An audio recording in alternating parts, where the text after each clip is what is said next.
Yo nací en Itagüí en 1935. Cuando Itagüí era un pueblecito chiquito, nos decían, el municipio más pequeño de Antioquia. Y completamente rural, completamente rural. Eh, de una familia de clase media más o menos. Mi papá era farmacéutico, boticario como se decía en ese tiempo, y tenía el negocio en la plaza, en la misma casa. Y una familia, fuimos de 8 hijos, muy, muy, muy practicantes, pero con una distinción que a mí me marcó toda la vida, enseguida les diría, con dos tipos de religiosidad, el de mi papá y mi mamá, totalmente distintos. Mi mamá era la persona muy religiosa, pero de devociones, de rezos, de todo esto, de prácticas externas, así. Mi papá centró como toda su creencia, su religión, en la visita al Santísimo. Él, toda su vida, hasta el día en que murió, él murió de repente, relativamente joven, de 61 años, todos los días iba a la iglesia a hacer una hora de adoración, allá diríamos ahora. Y yo le pregunté a mi papá chiquito que qué iba a hacer a la iglesia, y me dijo, yo voy a rezar. Y le dije yo, papá, ¿y rezar es qué? ¿Qué es eso? Y dijo, es conversar con Jesús. Eso a mí me marcó de por vida.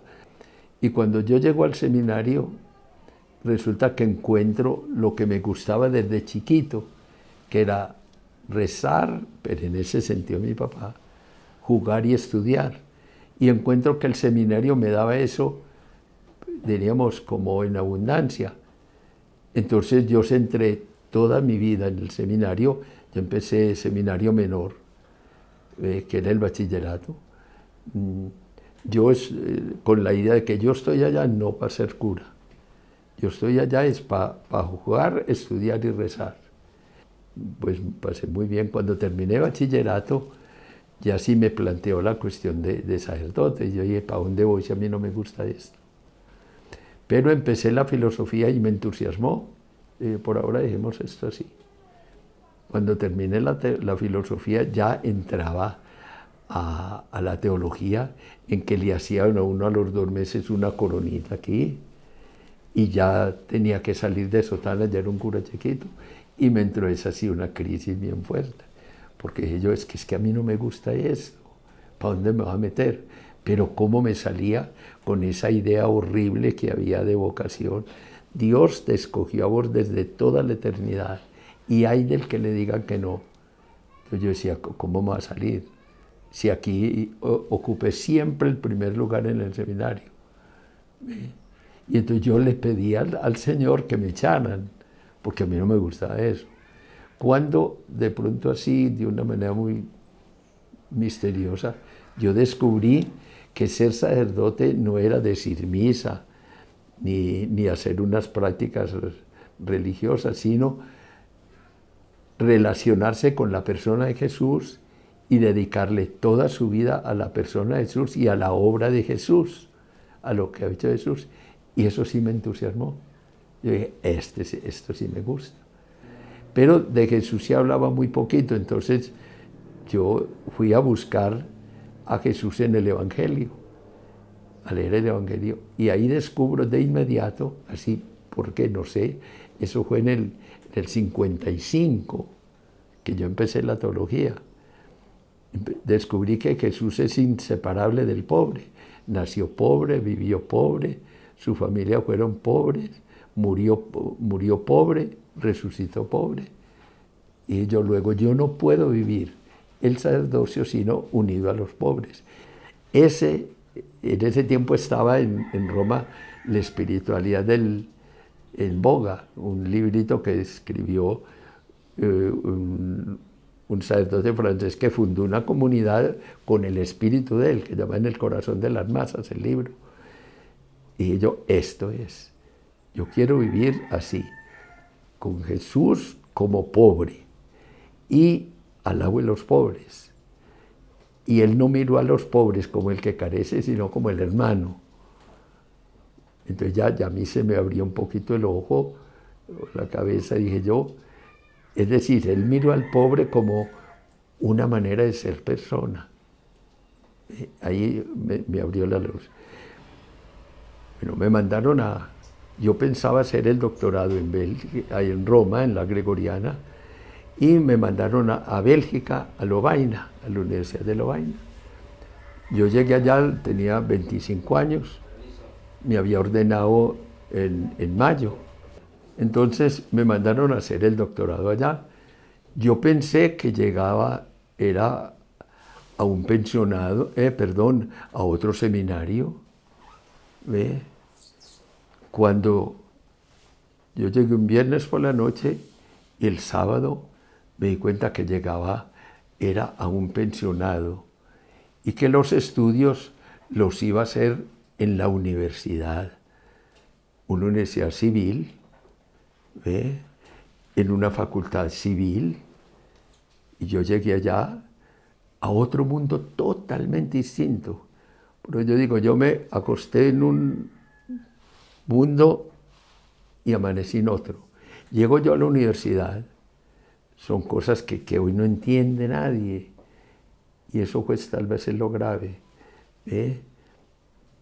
Llegar yo a una universidad civil, en que los alumnos en la clase de filosofía éramos 45, 15 de sotana, y los otros muchachos y muchachas. Digo yo, eso es increíble hoy, diríamos. Era la primera vez en la vida que yo me relacionaba con una mujer de tú a tú. Y empezar a oír desde la primera clase, estamos en un mundo distinto. Todo lo que ustedes estudiaron ya sonó. Y la distinción es muy sencilla. Digo, esto a mí me marcó de por vida y yo digo, me salvó. Y es lo que no ha tenido la gente ahora. Que los problemas de ahora es que no son doctrinales, ni éticos, ni políticos, sino antropológicos, culturales, otra manera de mirar la vida. Entonces, yo me vine ya para Medellín en el 63, 62, con ese mundo ya claro. Lo mío va a ser el pobre, pero el pobre no para hacer obras sociales, sino para descubrir su identidad. Desde ahí yo vi en claro que lo que le quitaban al pobre no era el trabajo, la explotación, sino la identidad. Porque es que la experiencia original de ser pobre, que todo lo tenemos, es las carencias. Cuando me acuerdo cuando se cayó Ardila Lule y quedó parapléjico, todo el mundo le decía pobrecito. El pobre es el pobrecito. Todas carencias es la señal típica del pobre, pero las carencias no dan ni dignidad ni identidad. Yo lo vi desde el principio. Entonces yo lo que tengo que trabajar es por la identidad del pobre. Yo vine con eso ya y resulta que llegué yo un miércoles y al lunes me nombraron rector del seminario de filosofía. Y el éxito, yo ya autónomo, el éxito fue total. A los 3 meses me echaron, obvio. Y me dejaron allá porque yo llegué con todo lo nuevo así, a tumbar. Entonces, claro. Y eso es muy interesante para ver el mundo de hoy, porque yo tuve 4 años en la universidad diciéndome todos los días, hay que partir de la realidad, hay que partir de la vida, hay que partir de lo que vive la gente. Yo vi eso bien claro y llegué a hacer todo lo contrario. A partir de lo que yo había visto, lo mismo, las mismas ideas. Bueno, yo llegué y ahí mismo empecé a buscar a los pobres y el popular estaba surgiendo como el el primer barrio de invasión de Medellín, que se hizo a partir de Villa del Socorro, que es el primer barrio que hicieron para erradicar los tugurios que había en la estación Villa, el Parque Norte, y el Cementerio Universal, la 60. Y de ahí nació la invasión propiciada por el párroco de Villa del Socorro, el padre Vicente Mejía, que le dijo a la gente, tómense, los habían metido en unos tugurios casi, ¿ve? Vayan y invasen. Entonces yo iba ya los domingos para reemplazarlo a él, para que él se fuera a pelear con la gente. Yo lo reemplazaba. Entonces, y desde que yo llegué empecé a decirle al obispo, que un tipo extraordinario, Monseñor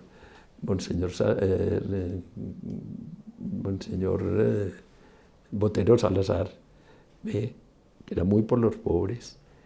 Y yo desde que llegué le dije, Monseñor, vea, mi vocación es esta, déjeme ir. Y me dijo, hombre, espérate, te acabamos de dar 5 años de estudio, espérate. Pero a los 5 años me dejó ir. Entonces yo llegué al Popular, me nombraron de párroco, el primer párroco, el último domingo de enero del 68, antes de la conferencia de Medellín. Y yo llegué allá y de inmediato me encontré con la violencia. Entonces empezaron, estos 2 hechos, por ejemplo, son muy, muy significativos. Llegaban donde mí, pues para ellos que un cura de sotana viviendo allá, eso era lo último. Y padre, con toda la esperanza, aquí llegó El Salvador. Padre, ¿en qué nos puede ayudar usted? Y yo le decía, ¿y qué tienen ustedes? Nosotros nada, ¿qué vamos a tener? Le digo, usted no tiene nada, yo tampoco tengo nada, démonos la mano y sentémonos a llorar, ¿qué más vamos a hacer? Ustedes no tienen manos, no tienen pies, no tienen amigos, muévanse. Padre, es que no hay escuelas. Y el problema es que yo no tengo niños para meter a la escuela. Muévanse, vayan a la Secretaría de Educación. Yo me dije, si ellos no van a asumir su vida, yo me vuelvo para la universidad. Yo dedicarle mi vida a hacer obra social, conseguir plata, no, aunque sea para el pobre. Yo le ayudo a él, a que él sea sujeto. Voy a ver si es posible. Y preciso, como a los 4 o 5 días vinieron donde mí y me dijeron, padre, estuvimos en la secretaría, íbamos a la Secretaría de Educación y no nos dejaron entrar de la puerta. Y le digo, entonces yo pido la cita. El aporte mío es pedir la cita. Pero a mí yo dije, luego ellos fueron.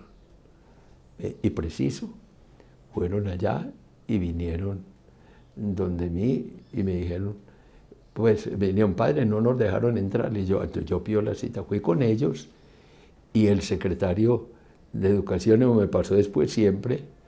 Yo nunca hice nada, siempre andaba con la gente, pero metido con ellos.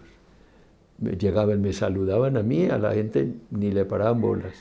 Padre, ¿en qué le podemos ayudarle? Yo, a mí en nada, yo vengo es con esto, va a ver qué les dice.